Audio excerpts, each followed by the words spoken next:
जात पात और तफर्रुक को न बढ़ते हुए मुल्क के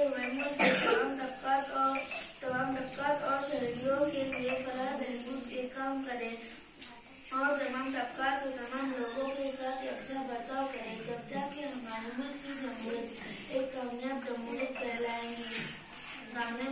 कहलाएगी और उस वक्त हमारा